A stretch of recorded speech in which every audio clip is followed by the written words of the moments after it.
Here are the exercises for Chapter 5.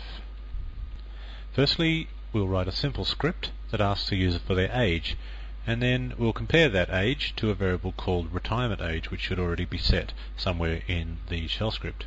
Now, if the age that they entered is greater, then print out a message simply telling them that they should be retired or something. Otherwise, tell them that they are still quite young. Of course, we have to correctly handle the case where the user simply presses enter and doesn't type in any age at all. Secondly, write another script that reads the name of a directory from the keyboard and then checks to see if the name that they entered is indeed a directory. Also, apart from just being a directory, it has to be writable. See if you can do this test on just one line. If it is writable and it is a directory, then the script should actually create a file in that directory called hello. It doesn't really matter what you put in the file, just so long as there is a file there called hello. And of course, again, we should make sure that we handle the case where the user simply presses enter without entering a directory name. And of course, we're going to modify the course project. I bet you can guess what we're going to put in here.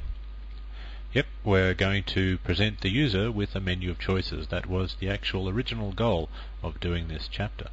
And we want the choices to be as follows. 4 choices: create a record, view records, search for records, and delete records that match a given pattern. Currently, of course, you'll only be able to implement the first 2 choices. That's okay, we'll just leave the other 2 blank for the moment. We'll fill them in later on in the course. Now we're going to use a case statement to do this, to determine actually what choice they made. And I'd like that to be numeric, so if they enter the number 1 on the keyboard, then you will go and do the create record code. If they enter a number 2, then you'll do view records and so on. And of course you have to make sure that you handle the case where they don't enter anything at all or some other value that's not a number. You have to handle that correctly.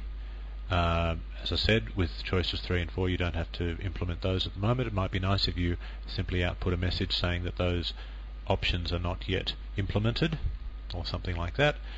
And also, of course, remember now that it is actually possible to view the file before anything has been written to it. In other words, what might happen might be the user might start the program, and before they bother to create a record, the very first time they run the program they might decide to view the records, and there obviously wouldn't be any records at that point, so you have to be able to handle that without displaying any error messages on the screen. I'll leave you to decide how you might do that. Anyway, good luck, and of course, as usual, I will be providing written solutions to all of those exercises and to the course project.